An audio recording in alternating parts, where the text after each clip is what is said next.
बोलो जयकारा बोल मेरे श्री गुरु महाराज की जय। तन मन गुरु को सौंप कर बोझ दिया सब डार, पोट दंभ अभिमान की सिर से दई उतार। खटका रहा न काल का सतगुरु पर विश्वास, चरण कमल में रम रहा अब चित्त दासन दास। चरण कमल में रम रहा अब चित्त दासन दास। बोलो जयकारा बोल मेरे श्री गुरु महाराज की जय। बोलिए साचे दरबार की जय। श्री आनंदपुरवासी भगवान की जय। श्री नगली निवासी भगवान की जय। समस्त भगत जी को जय सच्चिदानंद जी। भगत जी इस चैनल को सब्सक्राइब कीजिए, वीडियो को भी लाइक कीजिए और इस वीडियो को ज़्यादा से ज़्यादा गुरुमुखों के पास शेयर कीजिए ताकि यह भक्तिमय सत्संग समस्त गुरुमुख जन तक पहुंच सके और सभी गुरुमुख इस सत्संग को सुनकर अपने जीवन में परम आनंद की प्राप्ति कर सके। जय सच्चिदानंद भगत जी परम सुख, परम आनंद और परम शांति परमात्मा का स्वरूप है, जो कि मनुष्य की अंतर आत्मा में विद्यमान है। अतः इसकी खोज भी अपने भीतर ही भीतर करनी चाहिए। विधि पूर्वक भजन अभ्यास ही इस आत्मिक आनंद की खोज का प्रथम और अंतिम साधन है। दूसरों को सुख पहुंचाना धर्म का प्रथम लक्षण है।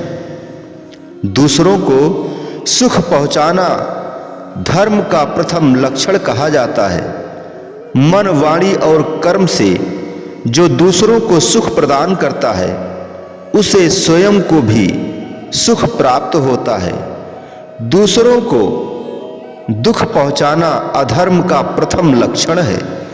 मन, वाणी और कर्म से जो दूसरों को दुख पहुंचाता है उससे वह स्वयं भी दुख पाता है। अतः निश्चय करके संसार में धर्म का संचय करना चाहिए। विश्वास कीजिए कि जो परमेश्वर है वही तुम हो। तुम में और उसमें कुछ भी अंतर नहीं है। तत्वतः दोनों एक ही हैं। विश्वास कीजिए कि यदि कुछ अंतर प्रतीत हो रहा है तो वह केवल इसलिए कि तुम उसे भूल गए हो। इस भूल के कारण वह और तुम दो प्रतीत हो रहे हो। यही द्वैत है और यही माया का भ्रम कहा जाता है। विश्वास कीजिए कि यह माया का भ्रम मिथ्या है, परंतु मिथ्या होते हुए भी तुम्हें सत्य लग रहा है और तुमने यह मान लिया है कि मैं उससे पृथक हूं। विश्वास कीजिए कि यदि तुम्हारी धारणा दृढ़ हो जाए कि मैं वही हूं तो अविलंब तुम भी वही हो जाओगे। विश्वास कीजिए कि यदि अब तुम इस मिथ्या भ्रम से छूटना चाहते हो तो तुम्हें भ्रम रहित भ्रम से छुड़वाने वाले जीवन मुक्त पुरुष अर्थात पूर्ण सद्गुरु से अर्थात पूर्ण गुरु से गुरु शब्द लेकर यही अभ्यास करना होगा कि मैं एक ही हूं, मैं एक हूं, मैं वही हूं। भंवरा बारी परिहरी, मेवा विलंबा जाए, बावन चंदन घर किया, भूल गया बनराय। अर्थात मन रूपी भंवरा अज्ञानतावश पहले विषयों के वन में रमण करता हुआ भटकता रहता था और सच्चिदानंद से पूर्णतः विमुख था। संयोग से गुरु ज्ञान मिल गया, जिससे ब्रह्मानंद रूपी मेवा और चंदन का बाग प्रकट हो गया। जब इस ब्रह्मानंद रूपी बाग में मन ने प्रवेश किया तो इसमें ऐसा रमा कि पहले वाला विषय सुख पूरी तरह से भूल गया। साधक को उपदेश है कि जन्म जन्मांतर से विषय वन में भटकने वाले इस प्रमादी मन को विषय वन से निकालकर नाम स्मरण व ध्यान की दृढ़ साधना से ब्रह्मानंद के बाग में ले आए। जब मन ब्रह्मानंद रूपी चंदन के बाग की सैर करेगा तो फिर कभी दुखदाई विषय वन में प्रवेश नहीं करेगा और जीवन मुक्त हो जाएगा। श्री रामचंद्र ने कहा, ब्राह्मण, आपके पूर्वोक्त कथन से यह तात्पर्य प्रकट होता है कि यह जगत रूपी आडंबर मन से ही आविर्भूत हुआ है, अतः यह जगत मन का ही कार्य है। श्री वशिष्ठ जी ने कहा, जैसे मरु प्रदेश का प्रचंड घाम अपने में मृग तृष्णा रूपी जल का भ्रम ग्रहण करता है, उसी प्रकार दृढ़ भावना से अनुरंजित हुए मन ने स्वयं प्रकाश आत्मा पर आवरण डालने वाले जड़ जगत को स्वीकार किया है। मैं ऐसा मानता हूं कि विविध प्रकार के आचार आकाश, प्रदेश, ग्राम और नगर आदि का रूप धारण करने वाली विस्तृत आकृति के द्वारा मन ही अपने स्वरूप का विस्तार कर रहा है। ऐसी स्थिति में शरीरों के समुदाय तृण, काष्ठ और लता आदि के समान है, अतः उनके विचार से कौन सा प्रयोजन सिद्ध होगा। हमें तो इनके मूलभूत केवल मन का ही विचार करना चाहिए। मैं समझता हूं कि यह संपूर्ण विस्तृत जगत मन से ही व्याप्त है। मन से भिन्न तो केवल परमात्मा ही शेष रहते हैं। परमात्मा सर्वातीत, सर्वव्यापी और सर्वाधार है। परमात्मा के ही प्रसाद से मन संपूर्ण संसार में दौड़ लगाता एवं नाचता कूदता है। मेरे मत में मन ही क्रिया है और वही विभिन्न शरीरों का कारण है। मन ही जन्म लेता और मरता है, क्योंकि ऐसे गुण भाव विकार आत्मा में नहीं है। मेरी राय में मन ही एक ऐसी वस्तु है जिसका विचार करने से वह स्वयं विहीन हो जाता है। जिसका विचार करने से वह स्वयं विहीन हो जाता है। मन का विलय होने मात्र से परम श्रेय अर्थात मोक्ष की प्राप्ति हो जाती है। भ्रम उत्पन्न करने वाली मन नाम की क्रिया का क्षय होने पर जीव मुक्त कहा जाता है। वह फिर इस संसार में जन्म नहीं लेता। श्री राम, जिनका भीतरी भाग अत्यंत विस्तृत है, ऐसे 3 आकाश विद्यमान है। पहला है चिता आकाश, पहला है चित्ता आकाश, दूसरा है चिदाकाश और तीसरा है भूताकाश, जो बाहर और भीतर परिपूर्ण है। जगत की उत्पत्ति और विनाश का ज्ञाता है तथा संपूर्ण भूत प्राणियों में व्यापक है। वह विज्ञानानंद घन परमात्मा ही चिदाकाश कहलाता है, जो इंद्रियों और महाभूतों से श्रेष्ठ है।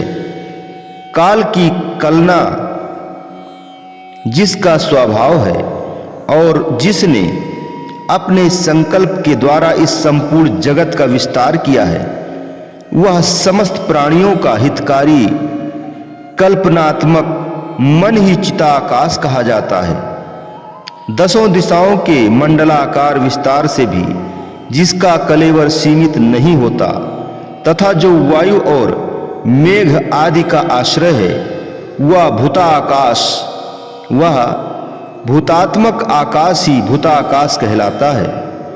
भूताकाश और चिदाकाश ये दोनों पर ब्रह्म परमात्म स्वरूप चिदाकाश की शक्ति से उत्पन्न हुए हैं। जैसे दिन अपनी संधि मात्र से समस्त कार्य समूहों के संपादन में कारण होता है, उसी प्रकार चेतन परमात्मा भी अपने सकाश मात्र से सबके कारण है। जिसे आत्म तत्व का ज्ञान नहीं है, उसी के लिए तीन आकाशों की कल्पना हुई है। उसी को उपदेश देने के लिए त्रिविध आकाश की कल्पना की जाती है। जिसे आत्म तत्व का बोध हो गया है, उसके लिए यह कल्पना नहीं है। आत्मज्ञानी पुरुषों की दृष्टि में तो सब प्रकार की कल्पनाओं से रहित सर्वव्यापी सर्वस्वरूप एकमात्र पर ब्रह्म परमात्मा ही नित्य विराजमान है। अज्ञानी पुरुषों को ही अनेक प्रकार की वाक्य रचनाओं से युक्त द्वैत और अद्वैत के भेदों का निरूपण करते हुए तत्व ज्ञान का उपदेश दिया जाता है। ज्ञानी पुरुष को किसी तरह भी ऐसा उपदेश नहीं दिया जाता। निष्पाप श्री राम, मन जिस किसी से भी उत्पन्न हुआ हो, मन जिस किसी से भी उत्पन्न हुआ हो और जो कुछ भी उसका स्वरूप हो, उसकी उधेड़ बुन में न पड़कर बुद्धिमान मनुष्य को चाहिए कि वह उसे नित्य प्रयत्न पूर्वक अपनी मुक्ति के लिए परमात्मा में लगाए। रघुकुल तिलक परमात्मा में लगाया हुआ चित्त वासना रहित एवं शुद्ध हो जाता है। तत्पश्चात वह कल्पना शून्य होकर परमात्म भाव को प्राप्त हो जाता है। श्री राम, यह सारा चराचर जगत चित्त के अधीन है, इसलिए बंधन और मोक्ष भी चित्त के ही अधीन है। अतः मनुष्य को उचित है कि वह मोक्ष प्राप्ति के लिए चित्त को परमात्मा चिंतन में लगाए। चिरकाल तक चित्त के निरोध की रक्षा करने और दीर्घ काल तक परमात्मा का चिंतन करने से अभ्यासवश शून्यता को प्राप्त होकर मन फिर शोक नहीं करता।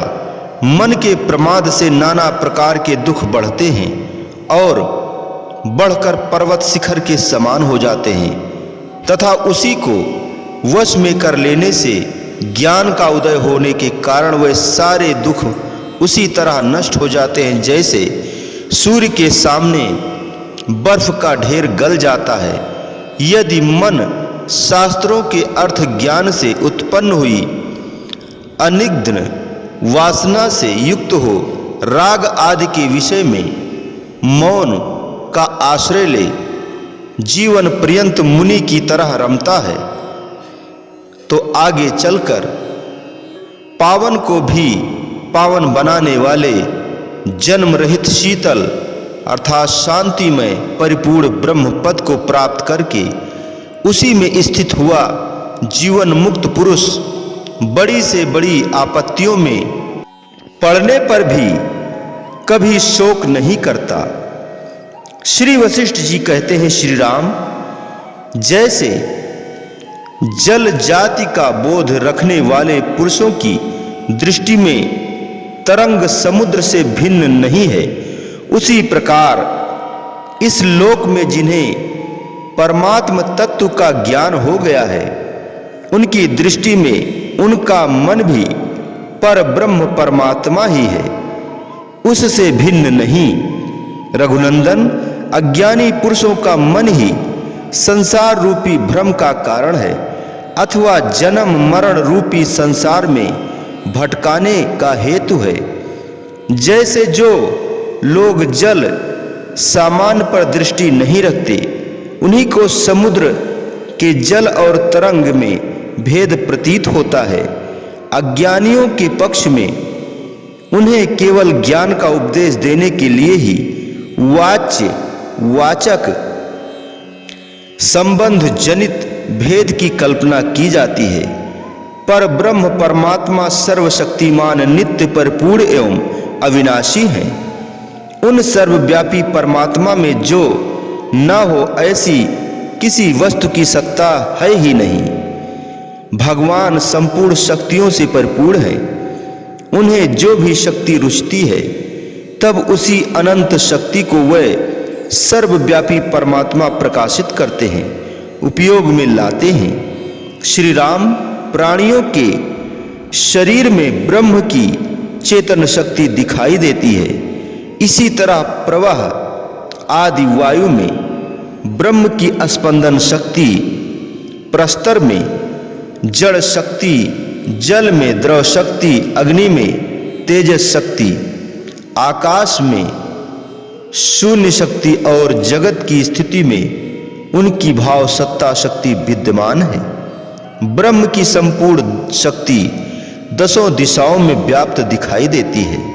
विनाश काल में नाश शक्ति शोक युक्त प्राणियों में शोक शक्ति, प्रसन्न जीवों में आनंद शक्ति, योद्धा में वीर शक्ति, सृष्टि काल में सर्ग शक्ति और प्रलय काल में उनकी सर्वशक्तिमत्ता दृष्टि गोचर होती है। जैसे वृक्ष के बीज में फल फूल लता पत्र शाखा प्रशाखा तथा जड़ सहित वृक्ष अव्यक्त रूप से विद्यमान रहता है, उसी प्रकार ब्रह्म में यह संपूर्ण जगत स्थित है। रघुनंदन, अब इस जगत को, अहम तत्व जीव को तुम ब्रह्म रूप ही देखो। वह परब्रह्म परमात्मा सर्वव्यापी है। उसका महान अनंत स्वरूप नित्य प्रकाशमान है। वही ब्रह्म जब किंचन मनन शक्ति को धारण करता है, तब मन कहलाता है। जैसे आकाश में भ्रमवश मोर के पंखों की प्रतीति होती है, और जैसे जल में आवर्त बुद्धि होती है, उसी तरह मन में ब्रह्म की प्रतीत होती है। शत्रुसूदन श्री राम, यह जो मन का मननात्मक रूप प्रकट हुआ है, वह ब्रह्म की शक्ति ही है, इसलिए वह ब्रह्म ही है। इदम अर्थात यह, तत् अर्थात वह, और अहम अर्थात मैं, वह सब भेद प्रतीत मात्र ही है, वास्तविक नहीं। जैसे निश्चल और निर्मल जलराशि में अपने आप स्पंद अर्थात कंपन होता है, उसी तरह परमात्मा में यह जीव पूर्व कर्म और वासना के अनुसार प्रकट हुआ है। यही संसार का कारण है। श्री राम, जैसे समुद्र का जल ही कल्लोल उर्म और तरंग समुदाय के रूप में सब ओर स्थित रहता है, उसी तरह ज्ञानी की दृष्टि में यह सारा प्रपंच ब्रह्म स्वरूप ही है।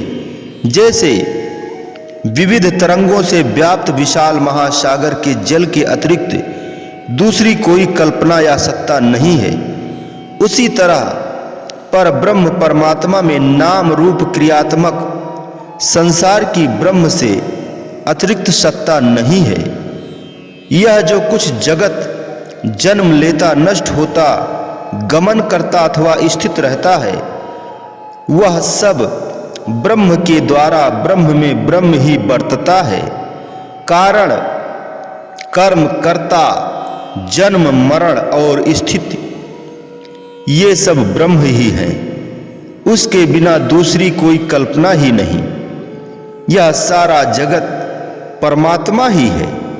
जो कुछ यह संकल्प कर्म है वह सब भी परमात्मा ही है। जैसे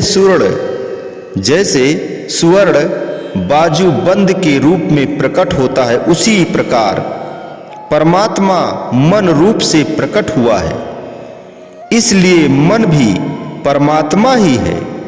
राघो, बंधन और मोक्ष आदि का कोई सम्मोह ज्ञानी को नहीं होता। बंधन और मोह आदि का कोई सम्मोह ज्ञानी को नहीं होता।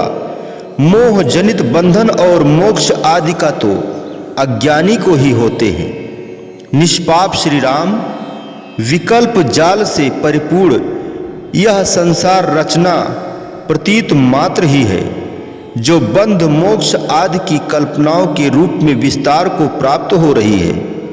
वास्तव में यहाँ संकल्पनात्मक के सिवा दूसरी कोई वस्तु नहीं है। जो कुछ विकल्प रूप प्रतीत होता है वह संकल्प के कारण ही प्रतीत का विषय होता है। वह वास्तव में कुछ नहीं है अथवा कुछ है, अर्थात परमात्मा का संकल्प मात्र है। स्वर्ग, पृथ्वी, वायु, आकाश, पर्वत, नदियां और दिशाएं, ये सब अपने स्वप्न के समान मन के संकल्प मात्र से ही विकसित हुए हैं। जैसे केवल जल में चंचल समुद्र अपने स्वरूप भूत जल में स्वयं ही स्फुरित होता है, उसी तरह परमात्मा में एकमात्र संकल्प ही सब ओर स्फुरित हो रहा है। पहले परमात्मा में एकमात्र संकल्प ही प्रकट हुआ। वही संकल्प सूर्य के व्यापारों से बढ़ने वाले दिन की भांति लोगों के विविध व्यापारों से विस्तार को प्राप्त हुआ है। वस्तुतः भेद रहित परमात्मा में अहंकार नहीं है। जैसे सूर्य की प्रचंड धूप में भ्रमवश मृग तृष्णा रूपणी नदी की प्रतीत होती है, उसी प्रकार असमयक दृष्टि अर्थात अज्ञान के कारण ही परमात्मा में अहंकार का भान होता है। मन रूपी चिंतामणि के द्वारा कल्पित जो महान आरंभ अर्थात कार समूह की सृष्टि है, वही संसार रूप में देखा जाता है। जैसे जल अपने स्वरूप का आश्रय लेकर स्वयं ही तरंग आदि के रूप में प्रतीत होता है, उसी प्रकार आत्मा का आश्रय लेकर मन स्वयं ही संसार के रूप में स्फुरित होता है। अद्वितीय परमात्मा में अज्ञान के कारण भेद और अभेद की भ्रांति हो रही है। इस भ्रम का बाध होने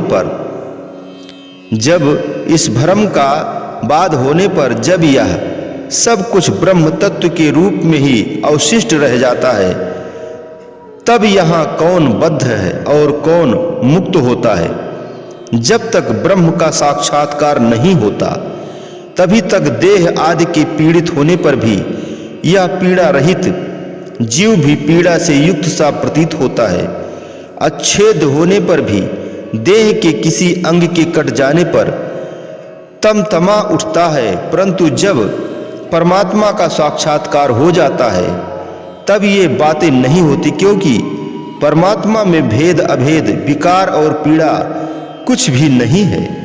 यह शरीर गिर जाए या उठ खड़ा हो अथवा आकाश के भीतर चला जाए, उससे विलक्षण रूप वाले मुझ आत्मा की क्या हानि है।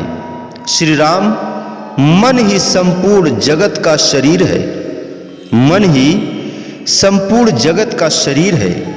मन की कारणभूत आद्या शक्ति रूप चिन्मय परमात्मा का कभी नाश नहीं होता। यह वासना इष्ट वस्तु में राग और अनिष्ट वस्तु में द्वेष के कारण बंधन में डालने वाली मन की ही शक्ति है। इसी के द्वारा व्यर्थ भ्रम से स्वप्न की भांति इस जगत की कल्पना हुई है। यह वासना अविद्या है। ज्ञान के बिना इसका अंत होना बड़ा कठिन है। यह केवल दुख देने के लिए ही बढ़ती है। इसके स्वरूप का ज्ञान न होने से ही यह इस मिथ्या प्रपंच का विस्तार करती है। इस मानसी शक्ति वासना ने ही इस विशाल जगत को दीर्घ काल तक रहने वाले स्वप्न के समान रचा है। यह है तो असत्य किंतु सत्य सा प्रकट होता हुआ जान पड़ता है। आरंभ मात्र ही इसका फल है, अर्थात यह निस्तार एवं अपात रमणीय है। मन का नाश ही महान अभ्युदय परम पुरुषार्थ की प्राप्ति है और वही समस्त दुखों के समूल नाश का उपाय है। निरंतर सुख दुख रूपी वृक्ष समूहों से भरपूर और क्रूर काल रूपी विषैले सर्प के निवास स्थान इस समस्त संसार रूपी वन में यह विवेकहीन मन ही बड़ी बड़ी विपत्तियों का एकमात्र कारण और प्रभु है। श्री वशिष्ठ जी कहते हैं, श्री राम, जैसे सागर से उसकी बड़ी बड़ी लहरें उठती हैं, उसी प्रकार परब्रह्म परमात्मा से इस चित्त रूपी तरंग का उत्थान हुआ है। यही अपने संकल्प से विशालता को प्राप्त होकर चारों ओर इस भुवन का विस्तार करता है। सब प्रकार की वस्तुओं से संपन्न यह जो कुछ भी चराचर जगत दृष्टि गोचर हो रहा है, सब का सब चित्त के संकल्प से ही प्रकट हुआ है। श्री राम जैसे छोटा बच्चा घर में कीचड़ या गीली मिट्टी से विभिन्न खिलौने बनाता है, वैसे ही मन अपने संकल्प से विकल्प रूपी जगत की सृष्टि करता है। जैसे ऋतुओं का निर्माण करने वाला काल विभिन्न ऋतुओं में वृक्ष का कुछ और ही विलक्षण रूप कर देता है, उसी प्रकार चित्त इन सब पदार्थों को विलक्षण सा बना देता है। जैसे वृक्ष से पल्लव प्रकट होते हैं, उसी प्रकार मन के संकल्प से व्यामोह, संभ्रम, अनर्थ, देश काल, गमन और आगमन ये सब के सब उत्पन्न होते हैं। जैसे जल ही समुद्र है और उछड़ता ही अग्नि है, उसी प्रकार चित्त ही विविध व्यापारों से परिपूर्ण संसार है, क्योंकि वह उसी के संकल्प से उत्पन्न हुआ है। कर्ता कर्म और कारण के साथ जो यह दृष्टा दर्शन और दृश्य से संपन्न संसार व्याप्त हुआ है, वह सब का सब चित्त ही है। जैसे स्वर्ण तत्व की परीक्षा करने वाला पुरुष बाजू बंद मुकुट, कड़ा और हार आदि आकारों से सुशोभित उसके विविध रूपों को छोड़कर एकमात्र स्वर्ण में ही बुद्धि को लगाने पर वास्तविक स्वर्ण को देख पाता है, उसी प्रकार विवेकी पुरुष भी विभिन्न लोकों, उनके भीतर के भुवनों और उनके भीतर फैले हुए वनांतर आदि समस्त वस्तुओं को त्याग कर जब यह समझ लेता है कि इन सब के रूपों में अपने ही स्वरूप भेद से, अपने ही संकल्प विकल्प से चित्त स्वयं ही प्रकट हुआ है, तब यह सारा जगत उसे चित्त रूप ही दिखाई देता है।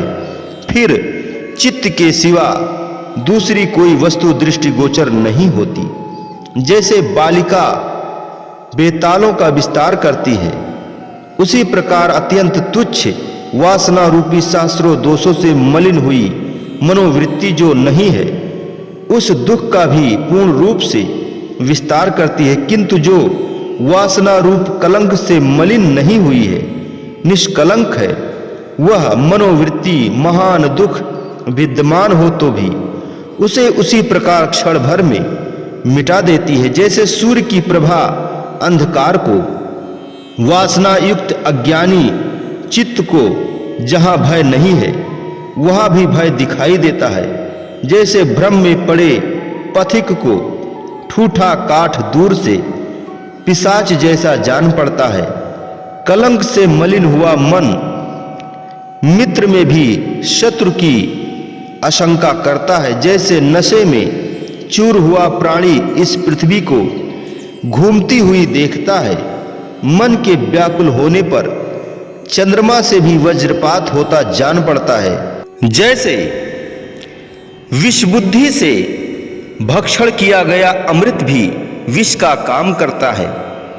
मन की उत्कट वासना ही जीव के लिए एकमात्र मोह का कारण है। अतः यत्न पूर्वक उसी की जड़ काटकर उसे उखाड़ फेंकना चाहिए। मनुष्यों का मन रूपी हिरन संसार रूपी वन की झाड़ी में वासना रूपी जाल से आकृष्ट हो बड़ी विवस्था को प्राप्त हो जाता है। जिस विचार से जीव की गेय पदार्थ संबंधी वासना कट जाती है, उसका प्रकाश बादलों के आवरण से रहित सूर्य की प्रभा के समान प्रकाशित होता है। अतः तुम मन को ही मानो समझो। तुम मन को ही मानो समझो, इस स्थूल देह को नहीं।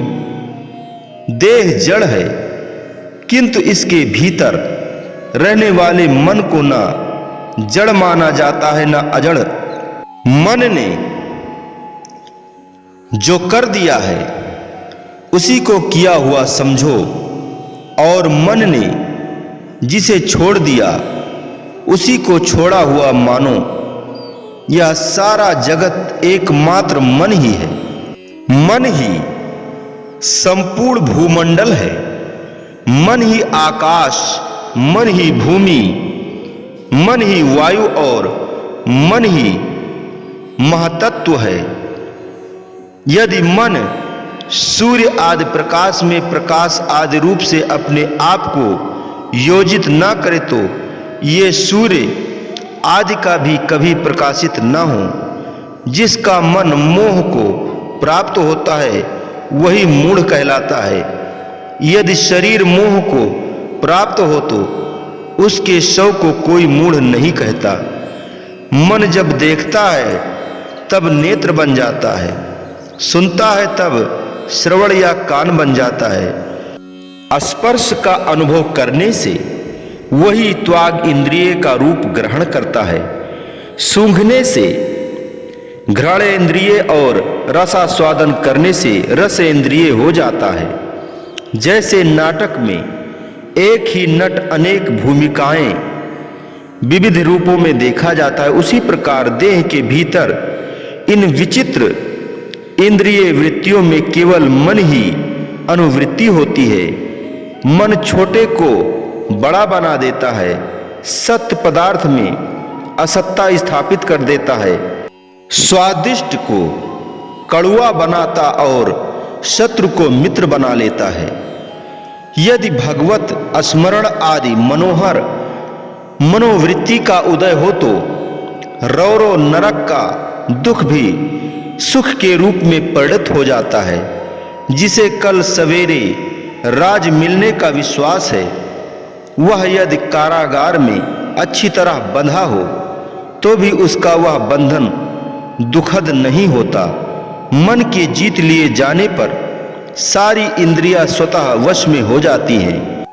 श्री राम सर्वत्र विद्यमान, स्वच्छ निर्विकार, सम सूक्ष्म साक्ष्य स्वरूप, संपूर्ण पदार्थों में अनुगत चेत पदार्थों से अभिन्न तथा चिन्ह मात्र रूप जो आत्मसत्ता है, उससे उपलक्षित जो वाग आदि सब क्रियाओं से रहित ब्रह्म है, उसे भी यह मन देह के तुल्य और जड़ बनाकर अंतःकरण में काम संकल्प रूप भ्रांति से और बाहर पर्वत नदी समुद्र आकाश एवं नगर आदि की लीला से युक्त हो व्यर्थ घूमता रहता है। जिसे चित्त ने देखा है वही वस्तु देखी गई मानी जाती है। यदि चित्त ने नहीं देखा तो सामने रखी हुई वस्तु भी नहीं दिखाई देती। जैसे अंधकार में नील रूप की कल्पना की गई है, उसी तरह मन ने अपने में इंद्रियों का निर्माण कर रखा है। इंद्रियों से मन साकार होता है और मन से इंद्रियां। इस प्रकार यद्यप दोनों समान हैं, तथापि इनमें मन ही उत्कृष्ट है, क्योंकि मन से इंद्रियां उत्पन्न हुई हैं, इंद्रियों से मन नहीं। इस तरह चित्त और शरीर एक दूसरे से अत्यंत भिन्न होने पर भी जिनकी दृष्टि में इन दोनों की एकता है, अर्थात जो चित्त और शरीर दोनों को जड़ कोट में मानकर उन्हें एक सा समझते हैं, वह ज्ञेय आत्मा के ज्ञाता परम ज्ञानी महात्मा हम सब के लिए वंदनीय है। जब मन अन्यत्र आसक्त होता है, किसी दूसरे काम में उलझा रहता है, तब बड़े यत्न से कही जाती हुई कथा का क्रम भी टूट जाता है। स्वप्न में जब मन उल्लास को प्राप्त होता है, तब हृदय के भीतर ही निर्मित हुए नगर एवं पर्वत आदि विस्तृत आकाश में निर्मित नगर और पर्वत आदि के समान अपने अपने कार्य को करने में समर्थ दिखाई देते हैं। जैसे चंचल समुद्र अपने आप में ही तरंग मालाओं का विस्तार करता है, उसी तरह मन स्वप्न अवस्था में अपने से विक्षिप्त हुए हृदय में ही पर्वत और नगरों की श्रेणी को फैला देता है। जैसे समुद्र के भीतर जल से तरंग मालाएं और छोटी छोटी लहरें प्रकट होती हैं, उसी तरह देह के भीतर मन से ही स्वप्नगत पर्वत और नगरों की पंक्तियां प्रादुर्भूत होती हैं। जैसे पत्र, लता, फूल और फल की शोभा अंकुर का ही स्वरूप है, उससे भिन्न नहीं, उसी प्रकार जागृत और स्वप्न की विलास भूमियां मन का ही विकास है, मन से भिन्न नहीं। जैसे स्वर्ण की नारी प्रतिमा स्वर्ण से भिन्न नहीं है, उसी प्रकार जागृत और स्वप्न अवस्था की क्रिया लक्ष्मी चित्त से पृथक नहीं है। जैसे जल का वैभव ही धारा, जलकण, तरंग और फेन आदि की शोभा के रूप में दृष्टि गोचर होता है, उसी प्रकार जगत के विविध पदार्थों के रूप में यह चित्त का ही विविध वैभवशाली नानत्व प्रकट हुआ है। जैसे नट श्रृंगार आदि रस के आवेश से विभिन्न भूमिका, वेश व चित्र को ग्रहण करता है, उसी प्रकार अपनी चित्तवृत्ति ही यहाँ राग के आवेश से जागृत और स्वप्नगत दृश्य प्रपंचों के रूप में उदित होती है। सब ओर फैला हुआ वासना रूढ़ मन विषयों के मनन से अतिशय मोह को प्राप्त हो जाने, अपने संकल्प के अनुसार विभिन्न प्रकार की योनि, जन्म स्थान, सुख दुख तथा भय अभय को प्राप्त होता है।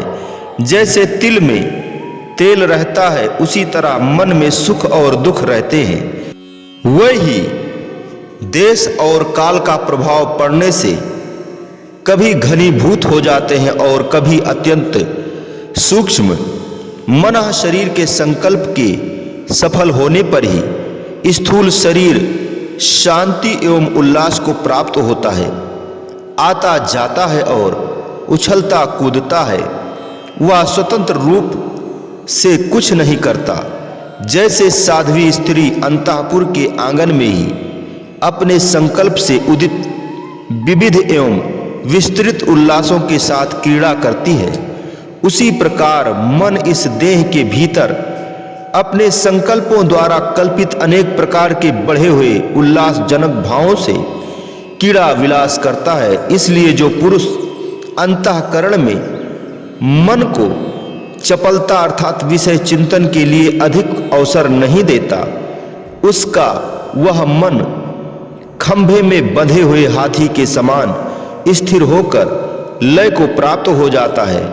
निष्पाप रघुनंदन, जिसका मन एक लक्ष्य में स्थिर होकर अपनी चपलता का त्याग कर चुका है, वह ध्यान के द्वारा सर्वोत्तम पद पर ब्रह्म परमात्मा से संयुक्त हो जाता है। जैसे मदराचल के स्थिर हो जाने पर क्षीर सागर शांत हो गया था, उसी प्रकार मन के संयम से संसार रूपी भ्रांति का शमन हो जाता है।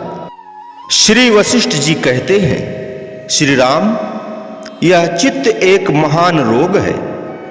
इसकी चिकित्सा के लिए एक बहुत बड़ी औषध है, जो अभीष्ट साधक निश्चित रूप से लाभ पहुंचाने वाली, परम स्वादिष्ट और अपने ही अधीन है, उसे बताता हूं, ध्यान से सुनो।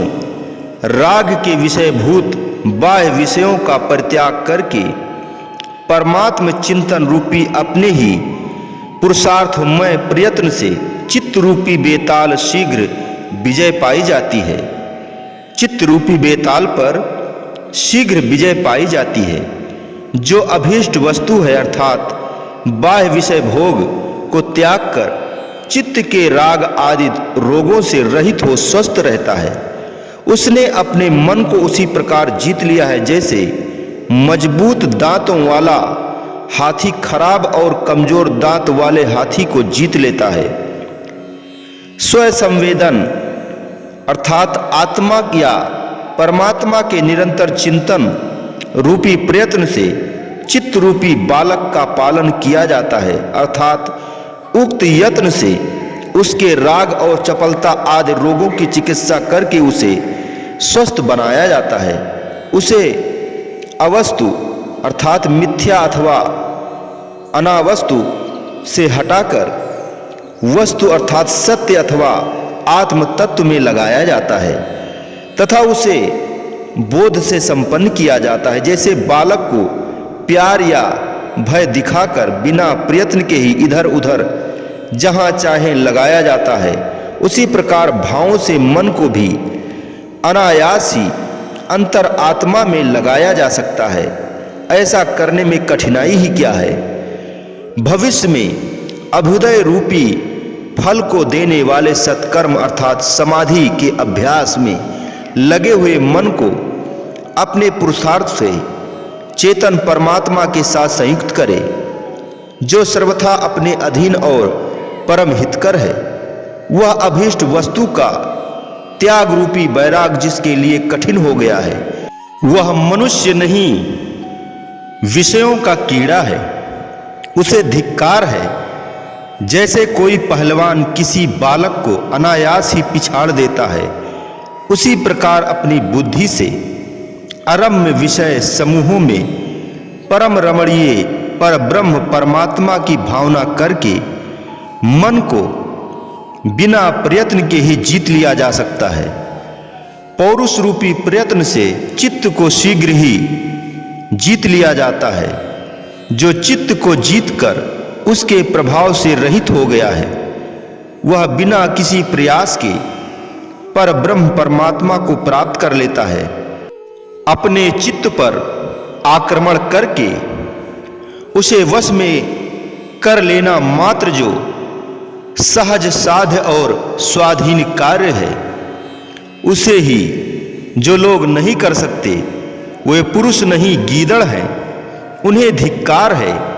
एकमात्र अपने पौरुष से ही सिद्ध होने वाला जो अभीष्ट वस्तु का त्याग रूपी मनोनिग्रह कर्म है, उसके बिना शुभ गति नहीं हो सकती। अभीष्ट बाह्य विषयों का स्मरण न करना अथवा मनोवांछित मोक्ष सुख की प्राप्ति कराना जिसका स्वरूप है, उस मुख्य साधन मनोनिग्रह के बिना गुरु का उपदेश, शास्त्र के अर्थ का चिंतन और मंत्र आदि सारे साधन या युक्तियां तिनकों के समान व्यर्थ हैं। संकल्पों के परित्यागी रूपी शस्त्र से जब चित्त रूपी वृक्ष का समूल उच्छेद हो जाता है, तब साधक सर्वस्वरूप सर्वव्यापी शांत ब्रह्म रूप हो जाता है। श्री राम जैसे दिग्भ्रम होने पर पूर्व में पश्चिम की प्रतीत होने लगती है और वह अनुभव के विपरीत बुद्धि उस समय बिल्कुल स्थिर हो जाती है, परंतु विवेक रूपी पुरुष प्रयत्न से उस भ्रांत बुद्धि का भी शीघ्र ही निवारण किया जा सकता है। उसी तरह मन को भी वैराग्य रूपी पुरुष प्रयत्न से शीघ्र ही जीता जा सकता है। मन में उद्वेग का न होना राज्य आदि संपत्ति का मूल कारण है। उद्वेग या उकताहट न होने से ही जीव को अपने मन पर विजय प्राप्त होती है, जिससे तीनों लोकों पर विजय पाना तृण के समान सहज हो जाता है। जो नराधम अपने मन के निग्रह में भी समर्थ नहीं है, वह व्यवहार दशाओं में व्यवहार का निर्वाह कैसे कर सकेंगे। मैं पुरुष हूं, मरा हूं, उत्पन्न हुआ हूं और जी रहा हूं इत्यादि कुदृष्टियां चंचल चित्त की वृत्तियां ही प्रतीत होती हैं, जो बिना हुए ही प्रकट हुई हैं। यहां ना तो किसी की मृत्यु होती है, न कोई जन्म ही लेता है। मन स्वयं ही अपने मरण का तथा लोकांतर गमन का संकल्प मात्र से अनुभव करता है। जो नित्य सत्य, सबका हितकारी, मायामयी, मलिनता से रहित और सर्वव्यापी परमात्मा है, उनमें चित्त का लय हुए बिना मुक्ति का दूसरा कोई उपाय नहीं है। इस बात का ऊपर नीचे तथा अगल बगल के लोकों में रहने वाले तत्वदर्शी विद्वानों ने बारंबार विचार किया है और सब के सब इसी निश्चय पर पहुंचे हैं कि चित्त की शांति के सिवा मुक्ति का दूसरा कोई उपाय है ही नहीं। रित, सत्य, व्यापक और निर्मल ज्ञान का हृदय में उदय होने पर मन के लय होने मात्र से परम शांति प्राप्त हो जाती है। यदि आपात रमणीय विषयों को तुम जैसे विद्वान ने आरमणीय वस्तुओं की कोटि में समझ लिया है, तब तो मेरा विश्वास है कि तुमने चित्त के सारे अंग काट डाले हैं। यह सामने दिखाई देने वाला जो वह पिता से उत्पन्न शरीर है, वह मैं हूं, और यह जो घर, खेत आदि धन है, यह सब मेरा है। यह मैं और मेरा ही मन है। यह मैं और मेरा ही मन है। यदि यह मैं और मेरेपन की भावना ना की जाए तो उससे मन उसी तरह कट जाता है जैसे हंसिया से तृण, जैसे शरद ऋतु में आकाश में बिखरे हुए बादलों के टुकड़े वायु द्वारा उड़ा दिए जाते हैं, उसी प्रकार मैं और मेरेपन की कल्पना या भावना ना करने से मन भी उड़ा दिया जाता है, नष्ट कर दिया जाता है।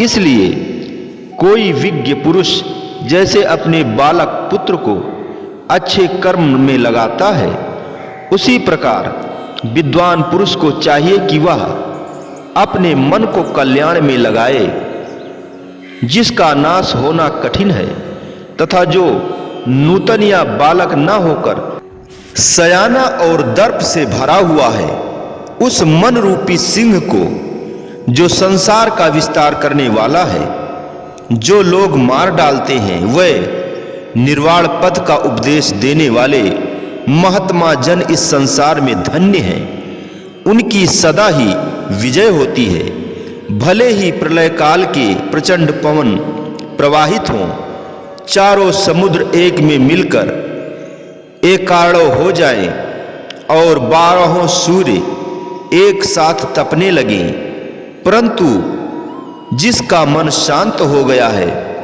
उस पुरुष की कभी कोई हानि नहीं होती। यह बात मनोनिग्रह की प्रशंसा के लिए कही गई है। गुरु के उपदेश और शास्त्र के अभ्यास को व्यर्थ बताना इसका उद्देश्य नहीं है। सद्गुरु के उपदेश और शास्त्रार्थ चिंतन कभी व्यर्थ नहीं जाते। श्री वशिष्ठ जी ने कहा, जैसे बर्फ का रूप शीतलता और काजल का रूप कालिमा है, उसी प्रकार मन का रूप अत्यंत चंचलता है। श्री राम जी ने पूछा, ब्राह्मण, इस अत्यंत चंचल मन के तीव्र वेग या चपलता का बलपूर्वक निवारण कैसे हो सकता है? श्री वशिष्ठ जी ने कहा, श्री राम, इस जगत में कहीं भी चपलता से रहित मन नहीं देखा जाता। जैसे उष्णता अग्नि का धर्म है, वैसे ही चंचलता मन का चेतन तत्व में जो यह चंचल क्रियात्मक शक्ति विद्यमान है, उसी को तुम जगत का आडंबर रूप मानसी शक्ति समझो। जैसे स्पंदन और आस्पंदन के बिना वायु के अस्तित्व का पता ही नहीं चलता, वैसे ही चंचल स्पंदन अर्थात चेष्टा के बिना चित्त का अस्तित्व ही नहीं है। जो मन चंचलता से रहित है वही मरा हुआ कहलाता है, वही तप है और वही शास्त्र का सिद्धांत भूत मोक्ष कहलाता है। मन के विनाश मात्र से संपूर्ण दुखों की शांति हो जाती है और मन के संकल्प मात्र से परम दुख की प्राप्ति होती है। श्री राम, मन की जो यह चपलता है वह अविद्या से उत्पन्न होने के कारण अविद्या कही जाती है। उस अविद्या का ही दूसरा नाम वासना पद है। उसका विचार के द्वारा नाश कर देना चाहिए। विषय चिंतन का त्याग कर देने से अविद्या और वासनामयी उस चित्त सत्ता का अंतःकरण में लय हो जाता है और ऐसा होने से परम श्रेय अर्थात मोक्ष सुख की प्राप्ति होती है। पौरुष प्रयत्न के द्वारा मन को जिस वस्तु में लगाया जाता है उसी को प्राप्त होकर वह अभ्यासवश तद्रूप हो जाता है। जो संसार सागर के वेग में पड़कर तृणारूपी ग्राह की दाढ़ों में फंस गए हैं और भ्रम रूपी आवर्तों द्वारा बहाए जा रहे हैं, उनके वहां से पार जाने के लिए अपना जीता हुआ मन ही नौका रूप है। जिसने परम बंधनकारी मन रूपी पास के अपने जीते हुए मन के द्वारा ही काट कर आत्मा का उद्धार नहीं कर लिया, उसे दूसरा कोई बंधन से छुड़ा नहीं सकता। विद्वान पुरुष को चाहिए कि हृदय को वासित करने वाली जो वासना जिसका दूसरा नाम मन है उदित होती है, उसका परित्याग करे, उसे मिथ्या समझकर छोड़ दे। इससे वासनात्मक मन के साथ ही अविद्या का क्षय हो जाता है। भावना की भावना न करना, भावना की भावना न करना ही वासना का क्षय है। इसी को मन का नाश एवं अविद्या का नाश भी कहते हैं। रघुनंदन, भ्रम से दो चंद्रमाओं की प्रतीत के समान यह वासना नित्य असत्य होती हुई ही सत्य के समान उठ खड़ी हुई है, इसलिए इसका त्याग कर देना ही उचित है। यहाँ पर तत्व अर्थात अद्वितीय पर ब्रह्म के सिवा न कोई सद्वस्तु है न असद वस्तु। जैसे तरंग मालाओं से परिपूर्ण विशाल महासागर में जल राशि के सिवा दूसरी कोई वस्तु नहीं है, उसी तरह संसार में ब्रह्म के सिवा दूसरा कोई भाव या अभाव रूप पदार्थ नहीं है। यदि कर्म का फल सत्य हो तो कर्म उपादेय अर्थात ग्राह्य होना चाहिए, और यदि उसका फल मिथ्या हो तो वह कर्म सर्वथा है अर्थात त्याज्य ही होना चाहिए। क्योंकि सब लोग एकमात्र उपादेय वस्तु में ही आसक्त होते हैं। चूंकि कर्म का फल मिथ्या है अतः उसमें आसक्त न होना ही उचित है। इंद्रजाल के समान यहाँ सब कुछ मायामय और अवास्तविक है, फिर उसमें क्या आस्था हो सकती है? कैसे है और उपादेय दृष्टियां हो सकती हैं? रकुल तिलक, श्री राम, संसार वृक्ष की बीज कड़ी का रूप जो अविद्या है, इसका अस्तित्व नहीं है, जो यह सत्ता युक्त वस्तु की भांति विस्तार को प्राप्त हुई है। यह अविद्या मनोराज्य की भांति केवल कल्पित आकृति मात्र भासित होती है। सत्यता का इसमें सर्वथा अभाव है। यद्यपि यह सैकड़ों हजारों शाखाओं से युक्त जान पड़ती है, तथापि वास्तव में कुछ भी नहीं है। यह जंगल में प्रतीत होने वाली मृग तृष्णा की भांति मिथ्या ही है, तो भी इसने व्यर्थ ही आडंबर फैला रखा है। जैसे मृग तृष्णा उन भोले भाले मृगों को ही धोखे में डालती है, मनुष्यों को नहीं, उसी प्रकार यह अविद्या अज्ञ पुरुषों को ही धोखा देती है, विज्ञ पुरुषों को नहीं। जैसे प्रलय काल की आंधी भीषण रूप धारण कर धूल राशि से व्याप्त हो बलपूर्वक तीनों लोकों को आक्रांत कर लेती है, उसी प्रकार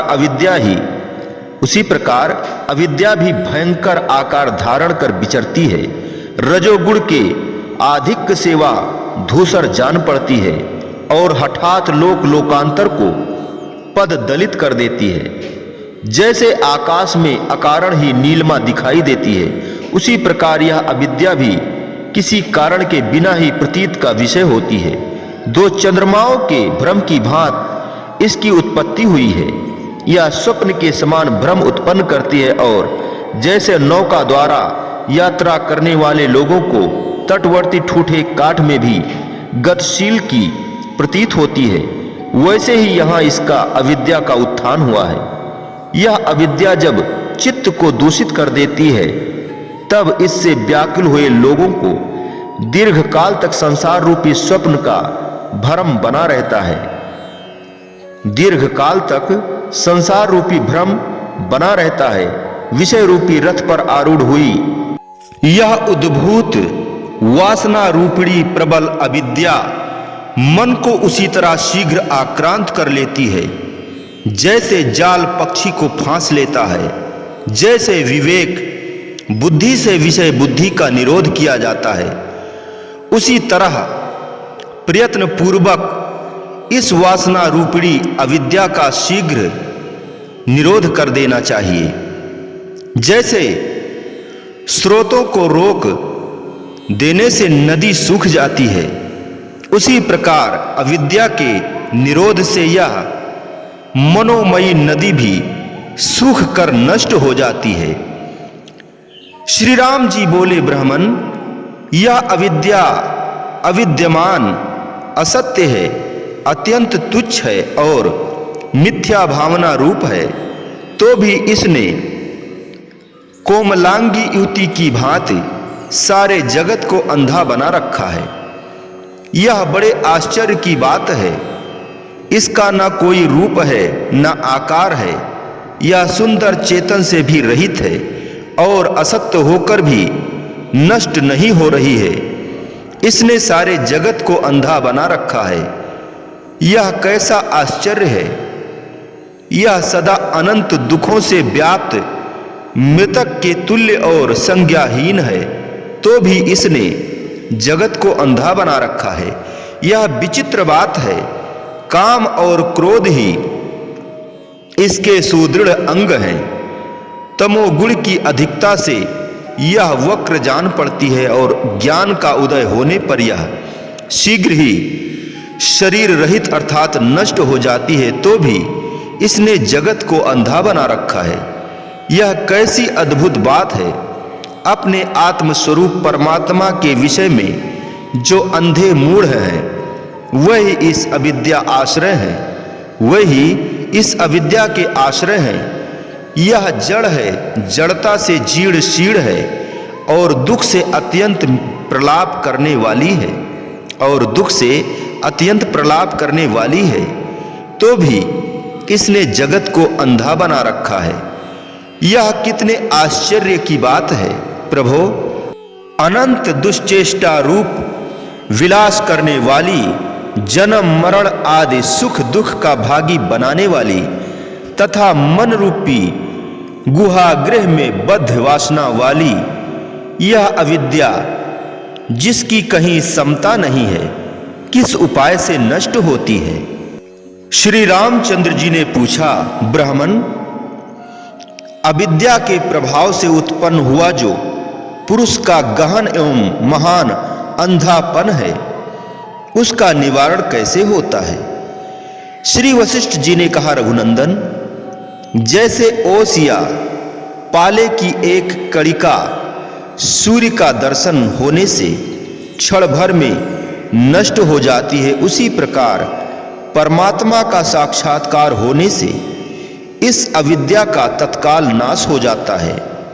यह अविद्या संसार रूपी पर्वत शिखरों के तटवर्ती स्थानों में जो गहन दुख रूपी कांटों से सुशोभित होते हैं, अपने साथ देहाभिमानी जीव को तभी तक नीचे गिराने के लिए आंदोलित करती रहती है जब तक उसका विनाश करने वाली, मोह को क्षीण बना देने वाली परमात्मा साक्षात्कार की इच्छा स्वयं ही उत्पन्न नहीं हो जाती।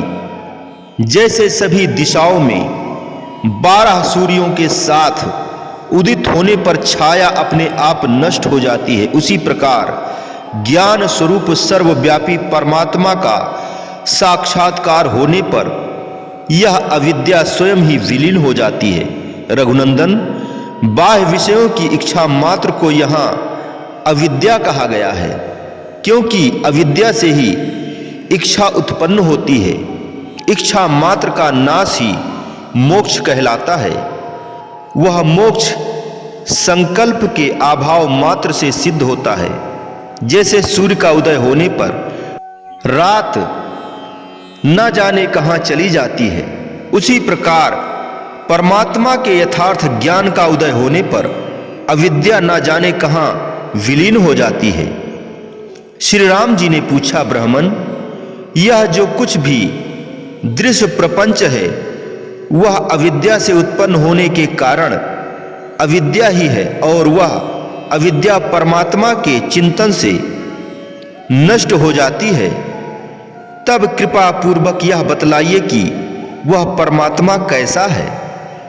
श्री वशिष्ठ जी ने कहा, श्री राम, जो विषयों के संसर्ग से रहित असाधारण और अनिर्वचनीय चेतन तत्व है, वह परमेश्वर ही आत्मा या परमात्मा शब्द से कहा गया है।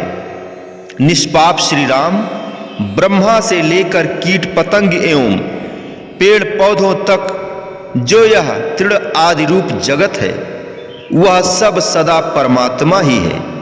यहाँ अविद्या कहीं नहीं है। यह सब नित्य चैतन्य घन अविनाशी एवं अखंड ब्रह्म ही है। यहाँ मन नाम की कोई दूसरी कल्पना है ही नहीं। यहाँ तीनों लोकों में ना तो कोई जन्म लेता है और ना मरता ही है। जन्म मरण आदि भाव विकारों का कहीं अस्तित्व ही नहीं है। इस संसार में केवल अद्वितीय एकमात्र ज्ञान स्वरूप समान भाव से सब में व्यापक अखंड और विषय संसर्ग से रहित सच्चिदानंद घन परमात्मा ही है। उस नित्य सर्वव्यापी शुद्ध चैतन्य घन सब प्रकार के उपद्रवों से रहित शांत सर्वत्र समभाव से स्थित निर्विकार विज्ञान स्वरूप परमात्मा में जो यह आवरण सहित जीवात्मा चिन्मय स्वभाव से भिन्न जड़ विषय रूप जगत की स्वयं कल्पना करके दौड़ता है, वह अविद्या रूप आवरण से मलिन हुआ चेतन जीवात्मा ही मन के रूप में परिणत होने के कारण मन नाम से कहा गया है। जो संसार वास्तव में कुछ नहीं है, वह एकमात्र अद्वितीय सर्वव्यापी शांत स्वरूप परमात्मा में संकल्प मात्र से ही उत्पन्न हुआ है। अतः जैसे अग्नि की ज्वाला जिससे उत्पन्न हुई उसी वायु से शांत हो जाती है, उसी तरह संकल्प से उत्पन्न हुई यह सृष्टि संकल्प से ही नष्ट हो जाती है।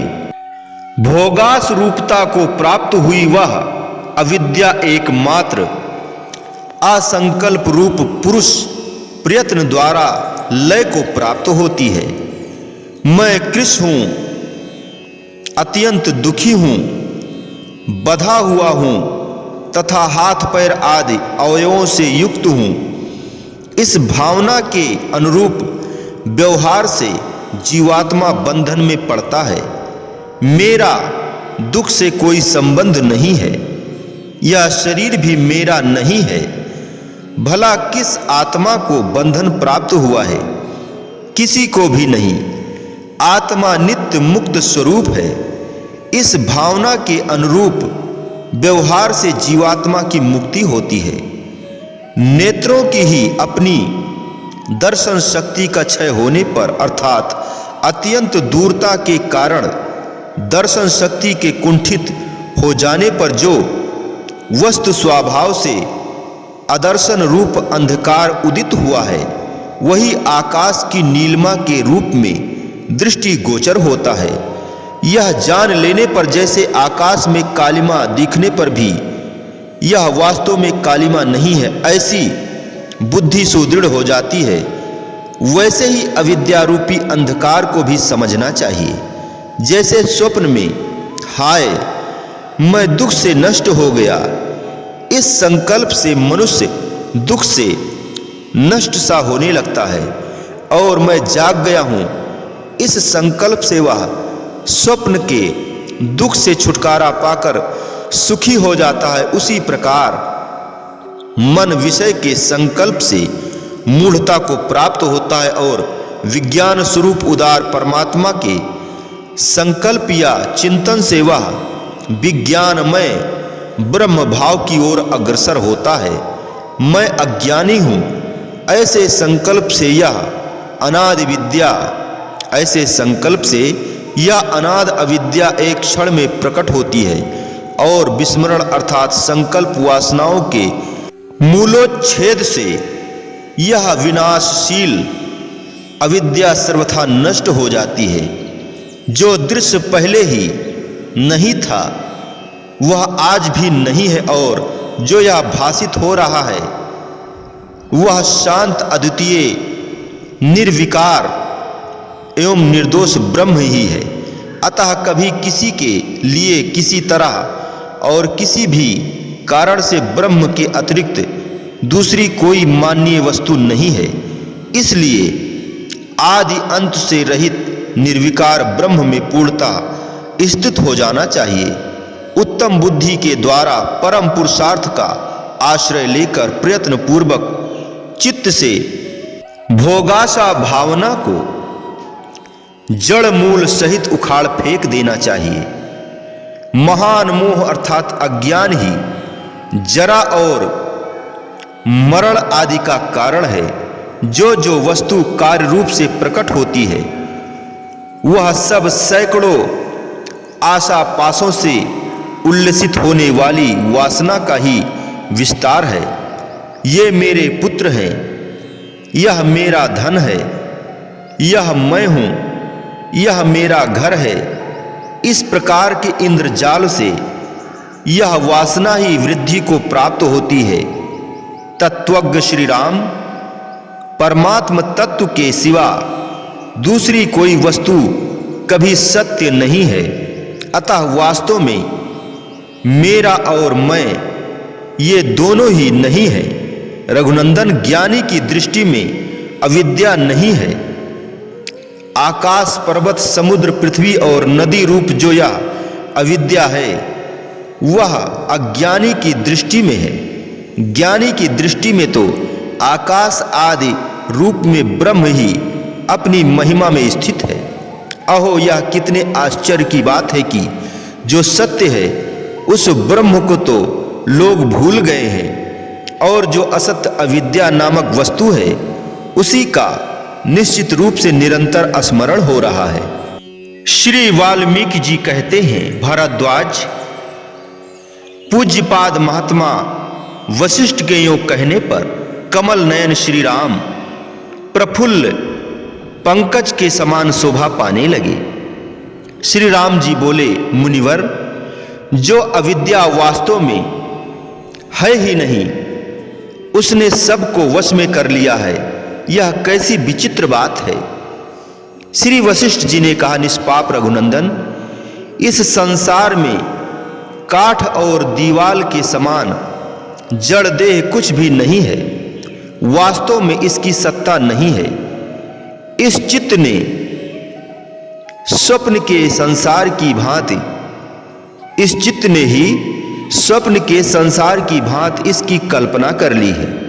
श्री राम अज्ञानी जीवात्मा को ये अनंत शारीरिक सुख दुख होते हैं, किंतु ज्ञानी महात्मा पुरुष को ये बिल्कुल नहीं होते, क्योंकि वह परमात्मा के यथार्थ स्वरूप को जान गए हैं। देह जड़ है, अतएव वह दुख का अनुभव नहीं कर सकता। देहाभिमानी जीवात्मा ही अविवेक के कारण दुखी होता है। यह अविवेक या अविचार अतिशय अज्ञान के कारण है। अज्ञान ही समस्त दुखों का हेतु है।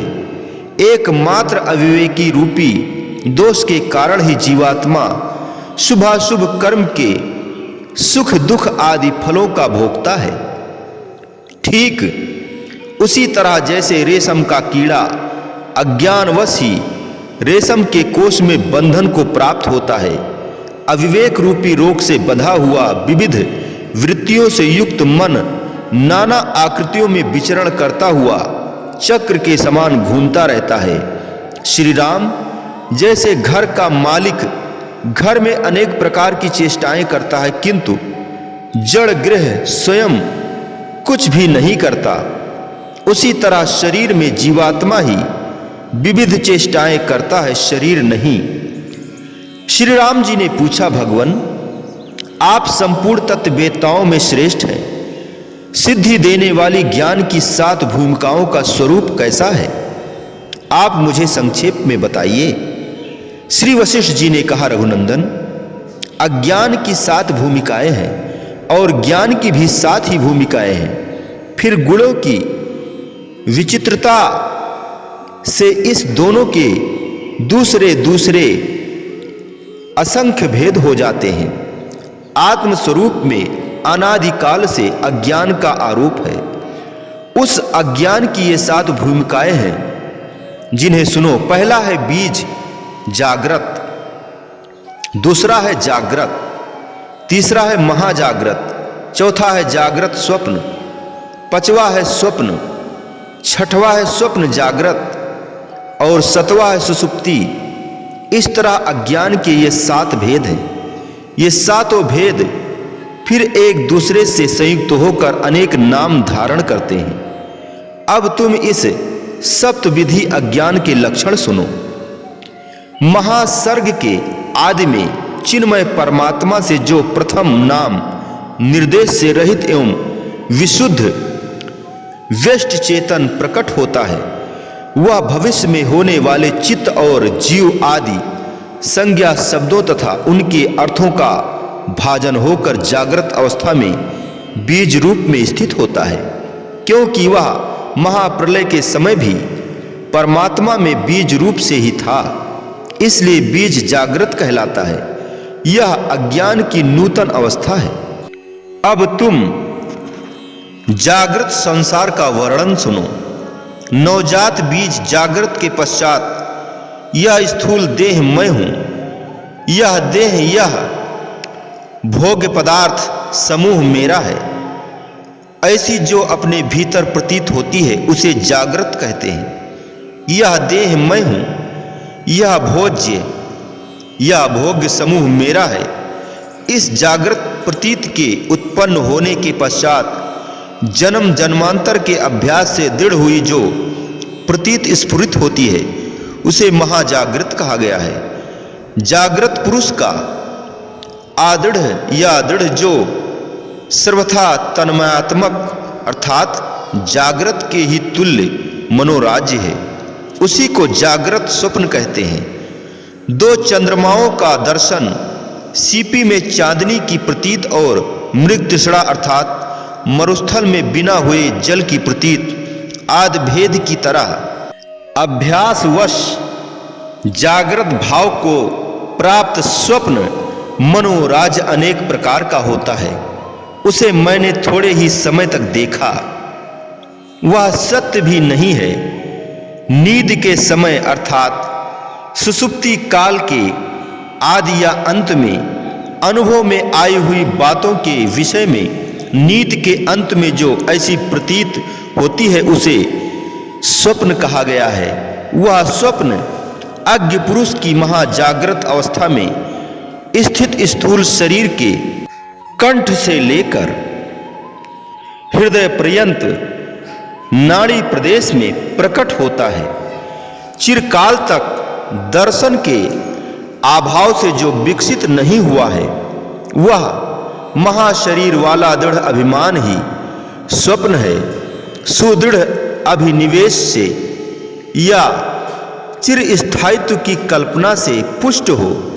जागृत भाव को प्राप्त हुआ स्वप्न महाजागृत की समता प्राप्त कर लेता है। इस अवस्था को प्राप्त हुआ स्वप्न जागृत माना गया है। पूर्वोक्त 6 अवस्थाओं का परित्याग करने पर जो जीव की जड़ अवस्था है वही भावी दुखों का बोध कराने वाले बीज रूप अज्ञान से संपन्न सुसुप्त कही जाती है।